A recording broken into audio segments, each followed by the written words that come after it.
કે હા ભાઈ જા, હાજો થા, જા, મારું માથું ખાતો બંધ થા. એટલે કદાચ ઠાકોરજી કંટાળીને પણ સહી કરી દે તો મટી પણ જાય છે. વળી શ્રીજી મહારાજ કહે છે કોઈ સંતાનની ઈચ્છા માટે કે ભાઈ મને દીકરો આવે, તો કેટલાને એમ થાય કે મારા સંતાન મરી જાય છે જીવતા રહે, તો કેટલાયને એવી અપેક્ષા હોય કે હું નિર્ધન છું તે ધનવાન થાઉં. આવી તો ઘણાને હોય. નોકરી ક્યાંક મળી જાય, મંદિરે બાધા રાખ્યો, એ પ્રભુ જો નોકરી મળી જાય તો પહેલો પગાર તારો, અને પછીના પગારમાં હામો ન જોતા તમે કોઈ દાડો, એક પગાર તમને આપી દઈશ. કેવી વાત છે. ઘણા કે છે ને બદલી કરાવી દો તો આટલા રૂપિયા આપો, આ મારું કામ કરો તો આટલું આપું. આ ઠાકોરજીને કહે છે આ ઇન્ટરવ્યુ આપી આવ્યો છું, હવે આ નોકરીમાં જો હું પસંદ થઈ જાઉં તો આખો પગાર તમારો, ભલે મારો પગાર પછી 1000નો હોય કે 4000નો, તમને આપી દઉં. ગામ ગરાસ જતો રહ્યો છે તો પાછો આવે. કોઈ ખેતરનો ઝઘડો, કોઈ જમીનનો ઝઘડો, કોઈ કેસ થયો હોય અને ઠાકોરજીને ભક્તિ ભજન પ્રાર્થના કરી, હે મહારાજ આ કેસમાં જીતી જાઉં અને 17 વીઘાનું જો ખેતર મારું થઈ જાય તો 1 વીઘાના પૈસા તમારા. એટલે આવી રીતે સત્સંગ કરવો એ ઠાકોરજીને પસંદ નથી, ભગવાનને. આવી જાતની પદાર્થની ઈચ્છા રાખીને સત્સંગ ન કરવો. હવે બીજી વાત, આવી ઈચ્છાઓ રાખીને કોઈ સત્સંગ કરે તો એને પાપ નથી લાગતું, એને કોઈ દોષ નથી લાગતો, પણ જોખમ ક્યાં છે સાંભળજો. આવી રીતે ઈચ્છાઓ રાખીને જે સત્સંગ કરે અને એની ઈચ્છા પૂરી થાય તો પાકો સત્સંગી થઈ જાય. જો ઈચ્છા પૂરી થઈ જાય ને તો પાકો ભક્ત બની જાય કે બસ મારે તો હવે અહીં જ નિષ્ઠા, બીજી કઈ વાત નહીં, મારા આટલા સંકલ્પો અહીં પૂરા થયા છે. અને જો ઈચ્છા પૂરી ન થાય તો હેરાન થઈ ગયો. 1.5 વર્ષ મેં વાદા રાખ્યો, માળા ફેરવી ભજન, કાંઈ કે તો કઈ નહીં, મારા ડોક્ટરના બિલ મટ્યા જ નહીં.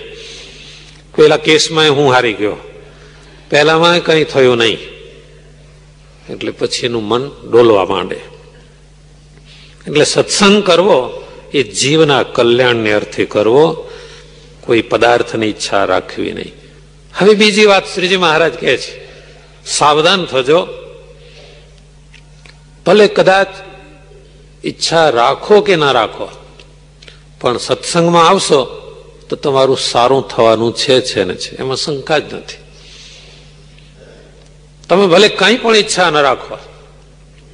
ઘરમાં 2 દીકરા હોય, એક દીકરો માગ કર્યા કરે, પેન આપો ને, મારે પેન જોઈએ છે, આ મારે કપડો જોઈએ છે, મારે આ જોઈએ છે, મારે ઘડિયાળ જોઈએ છે, મારે તે જોઈએ છે.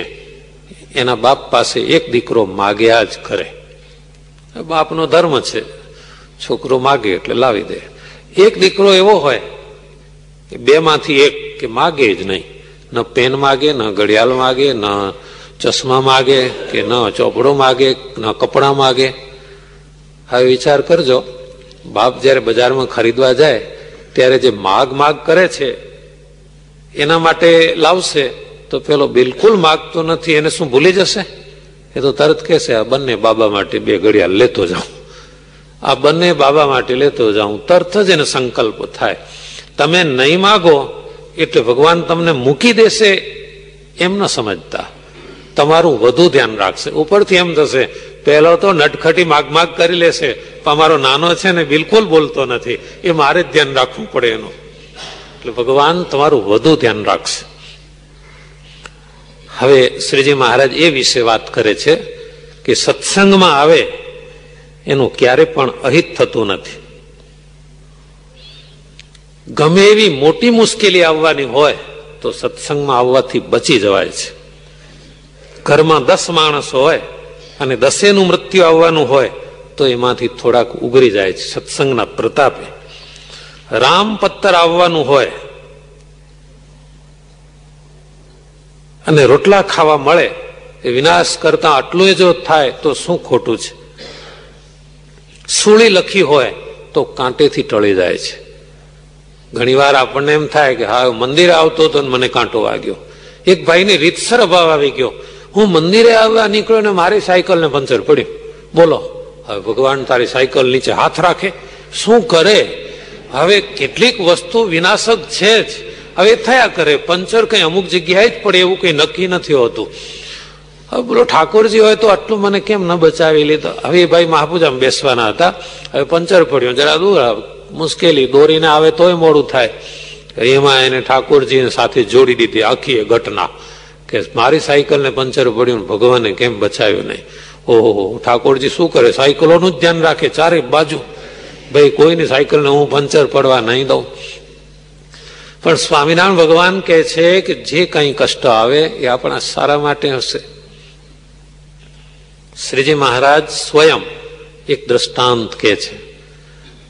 વચનામૃતમાં દ્રષ્ટાંતો મહારાજના મુખે કહેવાય હોય એવા બહુ થોડા જ આવે છે. એ થોડામાંનું આ એક દ્રષ્ટાંત છે. એક ગામમાં ચોર બહુ રહેતા. કયો ગામ હશે એ નામ નથી લખ્યું. એક ગામમાં ચોર બહુ રહેતા. એમાંથી એક ચોર સાધુ પાસે બેસવા આવતો. આ વચનામૃતના જ શબ્દો સંભળાવું છું. તેને માર્ગને વિશે પગમાં કાંટો વાગ્યો, તે પગમાં સોંસરો નીકળ્યો. બાવળની સૂળ એવી હોય 2-2.5 ઇંચની, પગના પહોંચામાં આમ સોંસરી નીકળી.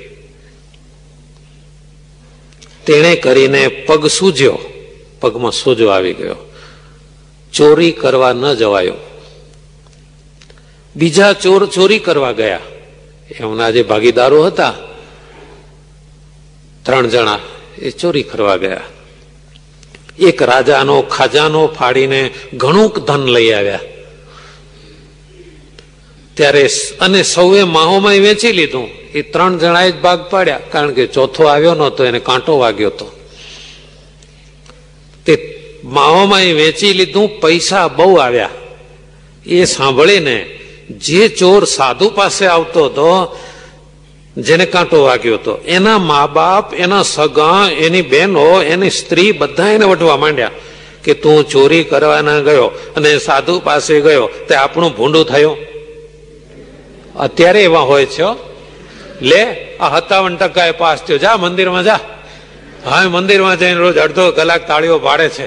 લે જા મંદિરમાં. આ જો આ પહેલો મંદિરમાં નહોતો જતો, એને 70% આવ્યા, અને તું મંદિરમાં જતો હતો, તને 57 આવ્યા. એટલે આ ચોરના મા બાપ વટવા જ મંડ્યા. ચોરના મા બાપ, એની સ્ત્રી બધા ફરી વળ્યા. લે સાધુ પાસે જતો હતો, જા. જો આ 3 જણા સાધુ પાસે જતા હતા કોઈ દાડો, પણ જો જબરજસ્ત મુખ્યમંત્રીનો ખજાનો તોડીને લાયા. કરોડો પડ્યા હતા એમને, એને તો બેફામ ઉપાડી લાવ્યા, પોટલા. અને જો 3 જણાએ કેટલું બધું વેચ્યું. ઢગલા આવ્યા, દાગીના, હીરાના, સોનાના. તું સાધુ પાસે ગયો તે આપણું ભૂંડું થયું. સાધુ પાસે બેસતો તેમ તારું એકલાનું નહીં, આખા કુટુંબનું ભૂંડું થયું. મૂર્ખનો સરદાર, સાધુ પાસે જવાતો હશે? એમ વાર્તા કરે છે. ત્યાં રાજાનું લશ્કર આવ્યું. ઘરમાં આવી વાતો ચાલતી હતી. પેલા લોકો આઈસ્ક્રીમ મંગાવીને ઝાપટતા હતા 3 જણા. હવે તો જલસા કરો, બહુ મળી ગયું છે. ત્યાં તો આવ્યા બધા ધડાધડી ઘોડેસવારો ને બંદૂકો ને પોલીસો ને, હટ કરીને બધાને પકડ્યા. એ 3 ને તો પકડ્યા, પણ આ ચોથાને પકડી ગયો. કાંટો વાગ્યા હતા ને એ ભેગો. કારણ કે એ લોકો તો સમજે જ નહીં, ખાખી કપડા વાળા, ગાયે ચડ્યો બધા ચોર, બધાને લઈ ગયા પકડીને. અને ફટાફટ રાજા તો ખીજાયેલો હતો. એક પછી એક હુકમ જ, ફાંસીએ ચડાવી દો, બીજાને ફાંસીએ ચડાવો, ત્રીજાને ફાંસીએ ચડાવો, ચોથાને ચડાવો. તો ચોથો બોલ્યો હું નહોતો. કોઈ